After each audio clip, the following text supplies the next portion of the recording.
News next top ನ್ಯೂಸ್ಗೆ ಸ್ವಾಗತ. ನಾನು ದರ್ಶನ್ ಶೆಟ್ಟಿ ನಾರ್ಕಳಿ. ಟಾಪ್ ನ್ಯೂಸ್ ನೋಡೋಣ. ಅದಕ್ಕೂ ಮುನ್ನ ಈ ಕ್ಷಣದ ಹೆಡ್ಲೈನ್.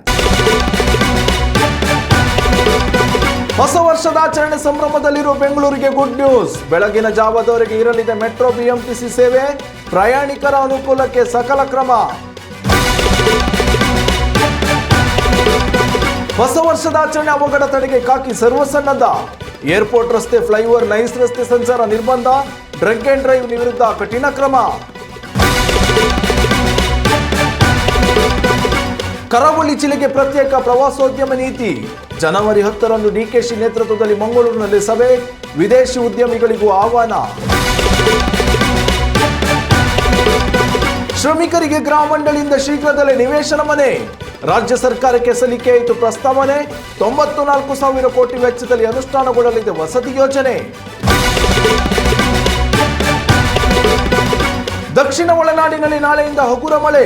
ಉಳಿದ ಭಾಗಗಳಲ್ಲಿ ಬಹುತೇಕ ಒಣಹವೆ. ಬೀದರ್ನಲ್ಲಿ ಕನಿಷ್ಠ ತಾಪಮಾನ ದಾಖಲು.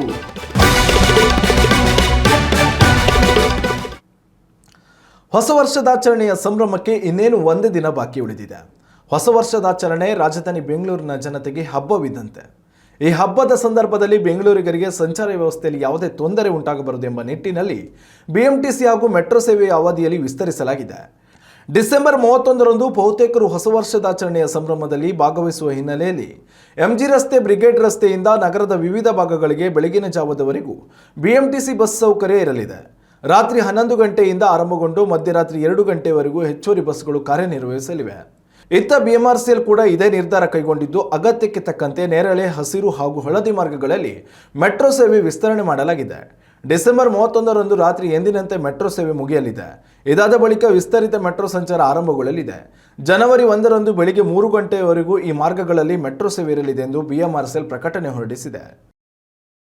ಉತ್ತಮ ಸಂಸ್ಕಾರಯುತ ಶಿಕ್ಷಣದೊಂದಿಗೆ VSS English medium CBSE school, Udupi, Muddur. ನರ್ಸರಿಯಿಂದ 10ನೇ ತರಗತಿವರೆಗೆ ಶಿಕ್ಷಣದ ಜೊತೆಗೆ 5ರಿಂದ 10ನೇ ತರಗತಿವರೆಗಿನ ವಿದ್ಯಾರ್ಥಿನಿಯರಿಗೆ ಉತ್ತಮ ಹಾಸ್ಟೆಲ್ ಸೌಲಭ್ಯವೂ ಇದೆ. ನಿಮ್ಮ ಮಕ್ಕಳ ಪ್ರವೇಶಾತಿಗಾಗಿ ಈ ಸಂಖ್ಯೆಗೆ ಕರೆ ಮಾಡಿ. ಹೊಸ ವರ್ಷದಾಚರಣೆಯ ಸಂದರ್ಭದಲ್ಲಿ ಯಾವುದೇ ರೀತಿಯ ಅವಘಡಗಳು ಸಂಭವಿಸದಂತೆ ತಡೆಯಲು ಬೆಂಗಳೂರು ಪೊಲೀಸ್ ಇಲಾಖೆ ಸರ್ವಸನ್ನದ್ಧವಾಗಿದೆ. ಎಂಜಿ ರಸ್ತೆ, ಬ್ರಿಗೇಡ್ ರಸ್ತೆಗಳಲ್ಲಿ ಹೆಚ್ಚು ಜನ ಸೇರುವ ಹಿನ್ನೆಲೆಯಲ್ಲಿ ಫೇಸ್ ರೆಕಾಗ್ನಿಷನ್ ಕ್ಯಾಮೆರಾಗಳನ್ನು ಅಳವಡಿಸಲಾಗಿದೆ. ಕಿಡಿಗೇಡಿತನ ಮಾಡುವವರ ವಿರುದ್ಧ ಕಠಿಣ ಕಾನೂನು ಕ್ರಮ ಕೈಗೊಳ್ಳಲಾಗುತ್ತದೆ ಎಂದು ನಗರ ಪೊಲೀಸ್ ಆಯುಕ್ತ ಸೀಮಂತ್ ಕುಮಾರ್ ಸಿಂಗ್ ಖಡಕ್ ಎಚ್ಚರಿಕೆ ನೀಡಿದ್ದಾರೆ.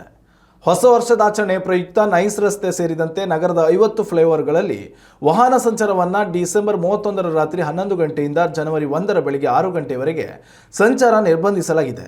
ಇನ್ನು ನೈಸ್ ರಸ್ತೆಯಲ್ಲಿ 8 ಗಂಟೆಯಿಂದಲೇ ವಾಹನ ಸಂಚಾರ ಬಂದಾಗಲಿದೆ. ಕೆಂಪೇಗೌಡ ಅಂತಾರಾಷ್ಟ್ರೀಯ ವಿಮಾನ ನಿಲ್ದಾಣದ ಫ್ಲೈಓವರ್ನಲ್ಲಿ ಡಿಸೆಂಬರ್ 31ರ ರಾತ್ರಿ 10 ಗಂಟೆಯಿಂದ ಬೆಳಗಿನ ಜಾವ 6 ಗಂಟೆವರೆಗೆ ದ್ವಿಚಕ್ರ ವಾಹನಗಳ ಸಂಚಾರಕ್ಕೆ ನಿರ್ಬಂಧವಿರಲಿದೆ. ಇನ್ನು ಬೆಂಗಳೂರಿನ 166 ಸ್ಥಳಗಳಲ್ಲಿ ಡ್ರಂಕ್ ಅಂಡ್ ಡ್ರೈವ್ ತಪಾಸಣೆ ನಡೆಯಲಿದೆ. ಹೀಗಾಗಿ ಮದ್ಯ ಸೇವಿಸಿ ವಾಹನ ಸಂಚಾರ ಮಾಡುವವರು ಕಾಕಿ ಕೈಯಲ್ಲಿ ಸಿಕ್ಕಿಬೀಳೋದಂತೂ ಪಕ್ಕಾ. ಇದರ ಜೊತೆ 92 ಸ್ಥಳಗಳಲ್ಲಿ ವೀಲಿಂಗ್ ನಡೆಯುವ ಸಾಧ್ಯತೆ ಇದ್ದು, ಈ ಭಾಗಗಳಲ್ಲಿ ಹೆಚ್ಚಿನ ಪೊಲೀಸರ ನಿಯೋಜನೆ ಮಾಡಲಾಗುತ್ತದೆ ಎಂದು ಸೀಮಂತ್ ಕುಮಾರ್ ಸಿಂಗ್ ತಿಳಿಸಿದ್ದಾರೆ. ರಾಜ್ಯದಲ್ಲಿ ಡ್ರಗ್ಸ್ ಮಾಫಿಯಾ ಹಾವಳಿ ದಿನೇ ದಿನೇ ಹೆಚ್ಚುತ್ತಿದ್ದು, ಇದನ್ನು ನಿಯಂತ್ರಿಸುವಲ್ಲಿ ರಾಜ್ಯ ಸರ್ಕಾರ ಸಂಪೂರ್ಣ ವಿಫಲವಾಗಿದೆ ಎಂದು ಬಿಜೆಪಿ ವಿಪಕ್ಷ ನಾಯಕ ಆರ್ ಅಶೋಕ್ ಗಂಭೀರ ಆರೋಪ ಮಾಡಿದ್ದಾರೆ. ಮಹಾರಾಷ್ಟ್ರ ಪೊಲೀಸರು ಬೆಂಗಳೂರಿನಲ್ಲಿ ನಡೆಸಿದ ಡ್ರಗ್ಸ್ ದಾಳಿಯನ್ನು ಉಲ್ಲೇಖಿಸಿ ಸರ್ಕಾರದ ವಿರುದ್ಧ ತೀವ್ರ ವಾಗ್ದಾಳಿ ನಡೆಸಿದ್ದಾರೆ. ಉಡುಪಿಯಲ್ಲಿ ರಾಜ್ಯ ಸರ್ಕಾರವನ್ನು ತರಾಟೆಗೆ ತೆಗೆದುಕೊಂಡು ಬಿಜೆಪಿ ವಿಪಕ್ಷ ನಾಯಕ ಆರ್ ಅಶೋಕ್ ಅವರು ಕಾಂಗ್ರೆಸ್ ಪಕ್ಷದ ನಡೆಯನ್ನು ಕಟುವಾಗಿ ಟೀಕಿಸಿದರು. ಬೆಂಗಳೂರಿನಲ್ಲಿ ಡ್ರಗ್ಸ್ ಮಾಫಿಯಾ ಪತ್ತೆ ಮಾಡಿದ ಮಹಾರಾಷ್ಟ್ರ ಪೊಲೀಸರ ಕಾರ್ಯಾಚರಣೆ ಇದೀಗ ರಾಜ್ಯ ರಾಜಕಾರಣದಲ್ಲಿ ಭಾರೀ ಚರ್ಚೆಗೆ ಕಾರಣವಾಗಿದೆ. ಈ ಕುರಿತು ಉಡುಪಿಯಲ್ಲಿ ಮಾತನಾಡಿದ ಬಿಜೆಪಿ ವಿಪಕ್ಷ ನಾಯಕ ಆರ್ ಅಶೋಕ್, ಕರ್ನಾಟಕದಲ್ಲಿ ಡ್ರಗ್ಸ್ ಮಾಫಿಯಾ ರಾಜ್ಯವನ್ನೇ ಸುತ್ತುವರಿದಿದೆ ಎಂದು ಆರೋಪಿಸಿದರು. ಹೊಸ ವರ್ಷಾಚರಣೆಯ ನೆಪದಲ್ಲಿ ಡ್ರಗ್ಸ್ ಸಂಸ್ಕೃತಿ ರಾಜ್ಯದಲ್ಲಿ ವ್ಯಾಪಕವಾಗಿ ಬೆಳೆದಿದ್ದು, ಸರ್ಕಾರ ಇದನ್ನು ತಡೆಯುವಲ್ಲಿ ಸಂಪೂರ್ಣ ವಿಫಲವಾಗಿದೆ ಎಂದು ಅವರು ಹೇಳಿದರು. ಈ ಬಾರಿ ಹೊಸ ವರ್ಷ ಆಚರಣೆಯಲ್ಲ, ಇದು ಡ್ರಗ್ಸ್ ಸೆಲೆಬ್ರೇಷನ್. ಮಹಾರಾಷ್ಟ್ರ ಪೊಲೀಸರು ಬೆಂಗಳೂರಿಗೆ ಬಂದು ಕೋಟ್ಯಂತರ ರೂಪಾಯಿ ಡ್ರಗ್ಸ್ ವಶಪಡಿಸಿಕೊಳ್ತಾರೆ. ನಮ್ಮ ಪೊಲೀಸರಿಗೆ ಇದು ಯಾಕೆ ಗೊತ್ತಾಗೋದಿಲ್ಲ? ಇದಕ್ಕಿಂತ ಅವಮಾನ ಇನ್ನೇನು ಬೇಕು ಎಂದು ಆಕ್ರೋಶ ಹೊರಹಾಕಿದ್ದಾರೆ. ಇವರು ಸಹಕಾರದಿಂದ ಹಿಡಿದ್ರಂತೆ. ಜ್ಞಾನ ಬೇಡ, ನಾಚಿಕೆ ಆಗ್ಬೇಕು ಸರ್ಕಾರಕ್ಕೆ, ಮಾನ ಮರ್ಯಾದೆ ಇದೆಯಾ ಸರ್ಕಾರಕ್ಕೆ? ನಿಮ್ಗೆ ಯಾಕ್ರಿ ಸಿಕ್ಕಿಲ್ಲ ಆ ಇನ್ಫಾರ್ಮೇಷನ್ನು? ಸತ್ತೋಗಿದೆಯಾ ಇಂಟೆಲಿಜೆನ್ಸಿ ಕರ್ನಾಟಕದಲ್ಲಿ? ಕಾನೂನು ಸುವ್ಯವಸ್ಥೆ ಇದೆಯಾ ನಿಮ್ಮಲ್ಲಿ? ಅವ್ರು ಬಂದು ನಿಮ್ಮನ್ನು ಸಹಾಯ ತಗೊಂಡು, ಅದು ರೂಲ್, ಅದು ಡೈರೆಕ್ಟಾಗಿ ರೈಡ್ ಮಾಡೋಂಗಿದ್ರೆ ಅಲ್ಲಿಂದಾನೆ ಪೊಲೀಸ್ ಕರ್ಕೊಂಬಂದು 100 ಜನ ರೈಡ್ ಮಾಡ್ತಾಯಿದ್ರು. ಆದರೆ ಕಾನೂನಿಲ್ಲ ನಮ್ಮಲ್ಲಿ. ಯಾವುದೇ ರಾಜ್ಯದಲ್ಲಿ ಆ ಪೊಲೀಸರ ಇನ್ಫಾರ್ಮೇಷನ್ ಮಾಡಿ ಆಮೇಲೆ ರೈಡ್ ಮಾಡಬೇಕು, ಅದು ಕಾನೂನು. ಅಷ್ಟು ಕಾಮನ್ ಸೆನ್ಸ್ ಇಲ್ವಾ ಇವ್ರಿಗೆ? ಅದು ಕಾನೂನು ರೀ. ಕಾನೂನು ಇರೋದಕ್ಕೆ ಅವರು ಲೋಕಲ್ ಪೊಲೀಸ್ಗೆ ಕೇಳಿದ್ದಾರೆ ಅಷ್ಟೇ. ಇಲ್ಲ ಅಂದಿದ್ರೆ ಅಲ್ಲಿಂದಾನೇ ಬರ್ತಾಯಿದ್ರು. ಅಂದರೆ ಈ ಸರ್ಕಾರ ಬೇಜವಾಬ್ದಾರಿ. ಡ್ರಗ್ ಫ್ಯಾಕ್ಟ್ರಿ ಪತ್ತೆ ಆದ್ರೂ ಕೂಡ ನಮ್ಮ ಪೊಲೀಸರ ಸಹಕಾರ. ಇವತ್ತು ಮಂಗಳೂರು ಒಂದರಲ್ಲೇ ಸುಮಾರು 130ಕ್ಕೂ ಹೆಚ್ಚು ಡ್ರಗ್ ಪ್ಲೆಡ್ಡರ್ಸ್ ಏನಿದ್ದಾರೆ, ಮಾಫಿಯಾ ಏನಿದೆ, ಜೈಲುಗಳಲ್ಲಿದ್ದಾರೆ. ಇನ್ನು ರಾಜ್ಯದಲ್ಲಿ ಇಂಟೆಲಿಜೆನ್ಸ್ ವ್ಯವಸ್ಥೆ ಸಂಪೂರ್ಣವಾಗಿ ಕುಸಿದಿದೆ ಎಂದು ಆರೋಪಿಸಿದ ಆರ್ ಅಶೋಕ್ ಅವರು, ಹೊರ ರಾಜ್ಯದ ಪೊಲೀಸರು ಬಂದು ಇಲ್ಲಿ ಕಾನೂನು ಸುವ್ಯವಸ್ಥೆ ಕಾಪಾಡುವಂತಹ ಪರಿಸ್ಥಿತಿ ಬಂದಿದೆ ಎಂದು ಸರ್ಕಾರವನ್ನ ತರಾಟೆಗೆ ತೆಗೆದುಕೊಂಡರು. ಕರ್ನಾಟಕದಲ್ಲಿ ಇಂಟೆಲಿಜೆನ್ಸ್ ಸತ್ತು ಹೋಗಿದೆಯಾ? ಹೊರ ರಾಜ್ಯದವರು ಬಂದು ನಮ್ಮ ರಾಜ್ಯದಲ್ಲಿ ರೇಡ್ ಮಾಡ್ತಾರೆ, ನಮ್ಮ ಸರ್ಕಾರ ಏನ್ ಮಾಡ್ತಾ ಇದೆ ಎಂದರು. ಇದೇ ವೇಳೆ ಜೈಲು ವ್ಯವಸ್ಥೆಯ ಮೇಲೂ ಬಿಜೆಪಿ ವಿಪಕ್ಷ ನಾಯಕ ಅಶೋಕ್ ಗಂಭೀರ ಆರೋಪಗಳನ್ನ ಮಾಡಿದ್ದಾರೆ.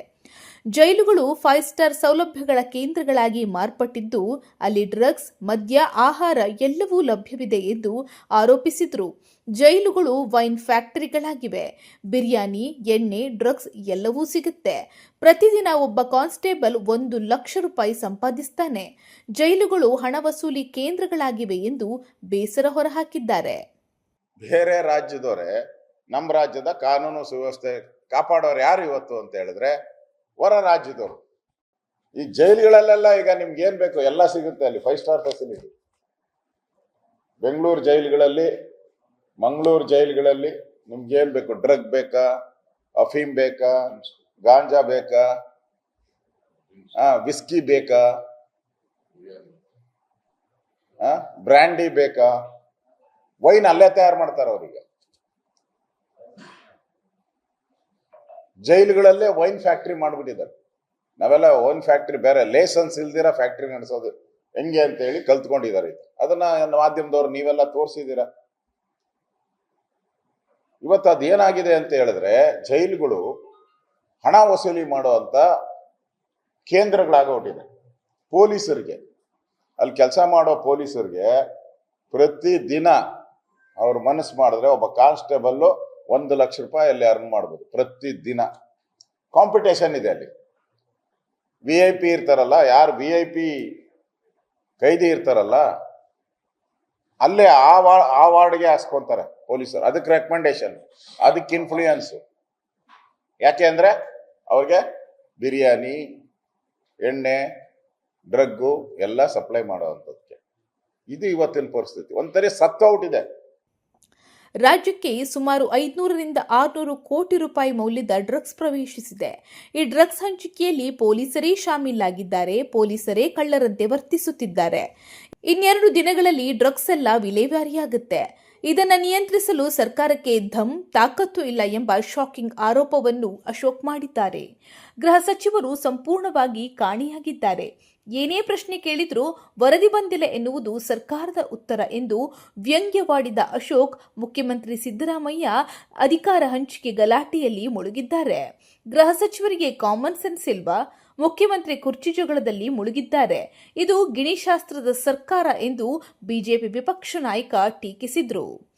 ಸುಮಾರು 500-600 ಕೋಟಿ ಡ್ರಗ್ ಕರ್ನಾಟಕಕ್ಕೆ ಬಂದಿದೆ. ಸರ್ಕಾರ ಏನು ಕತ್ತೆ ಕಾಯ್ತಾ ಇದೆಯಾ ಅಂತ ನಾನು ಕೇಳ್ತಾ ಇದ್ದೀನಿ ವಿರೋಧ ಪಕ್ಷದ ನಾಯಕರಾಗಿ. ಇನ್ನೆರಡೇ ದಿನ ಇರೋದು, ಓನ್ಲಿ 2 days ಇದೆಲ್ಲ ಬಿಕ್ರಿ ಆಗೋತೈತೆ. ಈಗ ಪೊಲೀಸರೇ ಇನ್ವಾಲ್ವ್ ಆಗಿದ್ದಾರೆ ಇದರಲ್ಲಿ. ನೀವು ಡ್ರಗ್ ಹಂಚಿಕೆ ಮಾಡೋದ್ರಲ್ಲಿ ಪೊಲೀಸರೇ ಇನ್ವಾಲ್ವ್ ಆಗಿದ್ದಾರೆ. ಪೊಲೀಸರೇ ಕಳ್ಳರಾವುಟ್ ಅವರೇ. ಈಗ ನೋಡ್ತಾ ಇದ್ದೀರಲ್ಲ, ದರೋಡೆ. Commissioner office, Bengaluru commissioner office ಎದುರುಗಡೆ 11 ಕೋಟಿ ಪೊಲೀಸನೇ ಕಳ್ತನ ಮಾಡ್ತಾರೆ. ಯಾರು? ಕಮಿಷನರ್ ಆಫೀಸ್ ಗಾರ್ಡ್ ಇದಾನಲ್ಲ, ಕಮಿಷನರ್ ಆಫೀಸ್ ಮುಂದೆ ಗಾರ್ಡ್ ನಿಂತಿದ್ದಾನಲ್ಲ, ಅವನೇ 11 ಲಕ್ಷ ಕಳ್ತನ ಮಾಡ್ತಾನೆ ಕಾರಲ್ಲಿ.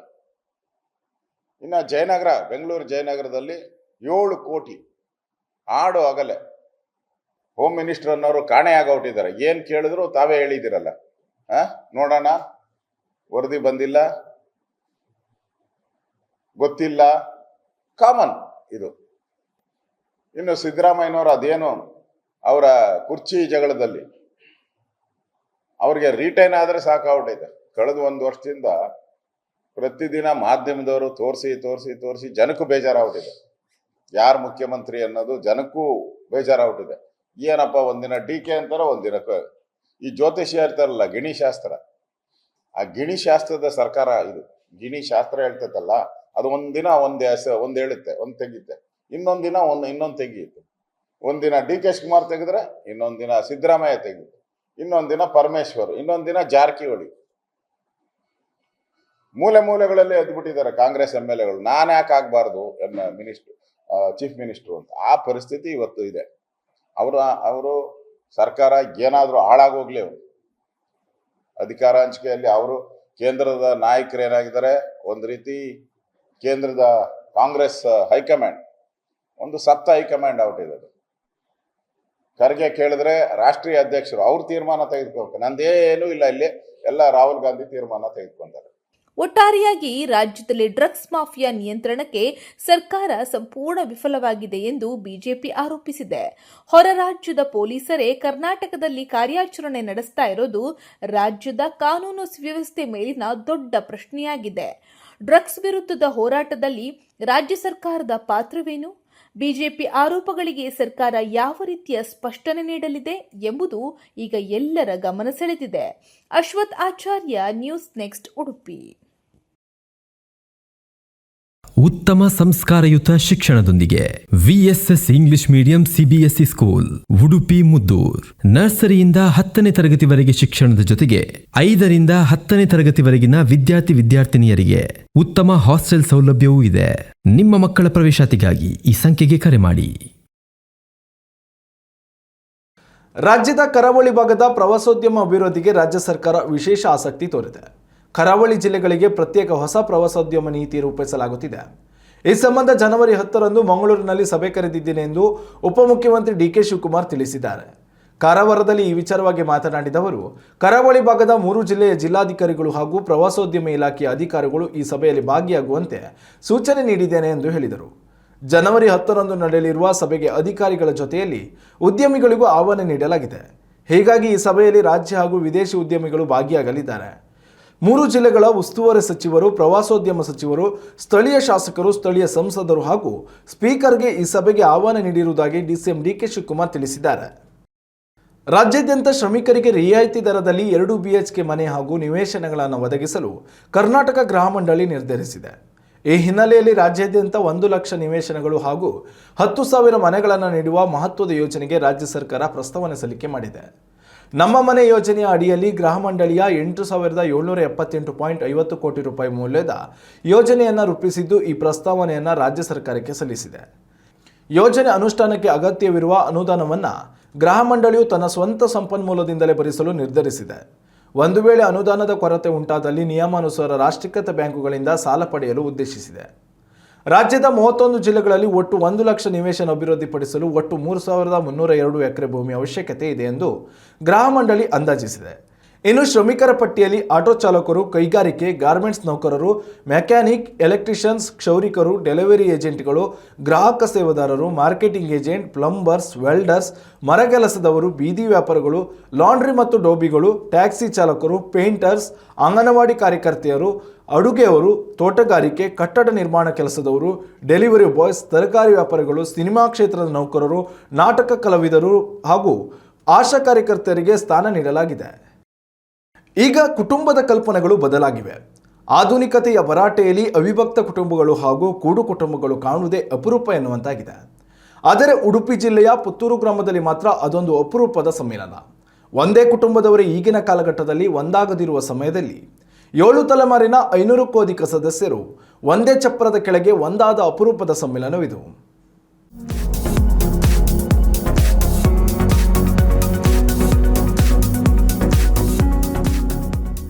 ಈಗಿನ ಕೌಟುಂಬಿಕ ಪರಿಸ್ಥಿತಿಯನ್ನ ಗಮನಿಸಿದ್ರೆ ಒಂದೊಂದು ಮಕ್ಕಳು ಒಂದೊಂದು ಕೋಣೆಯಲ್ಲಿ ದೊಡ್ಡವರಾಗುತ್ತಲೇ ದೂರಿಗೆ ಹೋದವರು ಊರಿಗೆ ಮರಳೋದೇ ಹೆಚ್ಚು.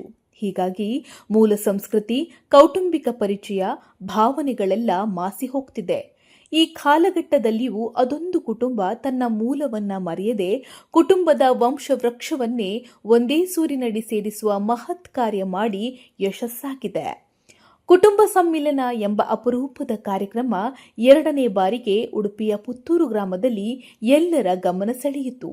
ಶಾಂತಾರಾಮ್ ಶೆಟ್ಟಿ ಸೇರಿದಂತೆ ಹಲವು ಮಂದಿ ಸದಸ್ಯರ ಅವಿರತ ಪರಿಶ್ರಮದಿಂದ 7 ತಲೆಮಾರಿನ ಸರಿಸುಮಾರು 510 ಮಂದಿ ಅಂದು ಪುಟ್ಟ ಮಕ್ಕಳಿಂದ ಹಿಡಿದು ಆಸ್ಟ್ರೇಲಿಯಾ, ದುಬೈ ಸೇರಿದಂತೆ ವಿಶ್ವದ ಮೂಲೆ ಮೂಲೆಯಿಂದ ಯುವಕ ಯುವತಿಯರು ತಮ್ಮ ಕುಟುಂಬದ ಮೂಲ ಸತ್ವವನ್ನು ಅರಿಯಲು, ತಮ್ಮ ಪರಿಚಯ ಎಲ್ಲ ತಲೆಮಾರಿಗೂ ಗೊತ್ತು ಮಾಡಲು ಖುಷಿಯಿಂದಲೇ ಉಡುಪಿಯ ಪುತ್ತೂರು ಗ್ರಾಮಕ್ಕೆ ಓಡೋಡಿ ಬಂದು ಕ್ರಿಸ್ಮಸ್, ನ್ಯೂ ಇಯರ್ ರಜೆಯನ್ನ ಕುಟುಂಬಸ್ಥರು, ಹಿರಿಯ ತಲೆಮಾರಿನವರೊಂದಿಗೆ ಸಮಯ ಕಳೆದಿರೋದು ವಿಶೇಷವಾಗಿತ್ತು. ಎಲ್ಲರೂ ಬರ್ತಾರೆ ಅಂತ ಹೇಳುವ ಒಂದು ಮನಸ್ಸಿತ್ತು ನನಗೆ, ಬರಬಹುದು ಅಂತೇಳಿ. ಎಲ್ಲ ಹೆಚ್ಚಿನವರು ಬಂದಿದ್ದಾರೆ, ಒಂದು 80% ಹಣ ಬಂದಿದ್ದಾರೆ ಅಂತ ಹೇಳಿದ್ರೆ ಬಾರದವರಿಗೂ ಸಹ ಒಂದು ಇದು ಆಗ್ತದೆ ಅಲ್ವಾ, ಇದರಲ್ಲಿ ಇದು ಮಾಡಿದ್ರಿಂದ ಇಂಥದ್ದು ಮಾಡಿ ನಾವು ಬರಬೇಕಿತ್ತು ಅಂತ ಹೇಳೋ, ಇನ್ನು ಮುಂದೆ ಎಲ್ಲಿ ಅದರ ಮಾಡಿದರೆ ನಾವು ಇರಬೇಕು ಅಂತ ಹೇಳೋ ಒಂದು ಮನಸ್ಸು ಬರ್ತದೆ ಅಲ್ಲ. ಕೇವಲ ಕಾರ್ಯಕ್ರಮ ನಡೆಸುವ ಬದಲು ಅದ್ಧೂರಿ ಮೆರವಣಿಗೆ ಮೂಲಕ 7 ತಲೆಮಾರಿನ ಎಲ್ಲಾ ಸದಸ್ಯರನ್ನ ಸ್ಥಳಕ್ಕೆ ಕರೆದುಕೊಂಡು ಬರುವ ಮೂಲಕ ಸ್ವಾಗತಿಸಲಾಯಿತು. ಆ ಬಳಿಕ ಹಿರಿ ತಲೆಮಾರಿನ ಕೃಷಿ, ಗುತ್ತಿನ ಮನೆಗಳಲ್ಲಿ ಉಪಯೋಗಿಸುತ್ತಿದ್ದ ವಸ್ತುಗಳ ಪ್ರದರ್ಶನ ಮಕ್ಕಳ ಯುವಜನತೆಯ ಗಮನ ಸೆಳೆಯಿತು. ಇನ್ನು ಕಂಬಳ, ಕೋಳಿ ಅಂಕ ಹೀಗೆ ಹಿರಿಯರು ಆಚರಿಸಿಕೊಂಡು ಬರುವ ಸಂಸ್ಕೃತಿಯ ಅನಾವರಣವೂ ನಡೆಯಲಿದೆ. ಈ ಕಾರ್ಯಕ್ರಮದಲ್ಲಿ ಸಾಧಾರಣ ಈಗ 380 ಜನ ತನಕ ನಾವು ಎಲ್ಲ ಒಟ್ಟಾಗಿದ್ದೇವೆ.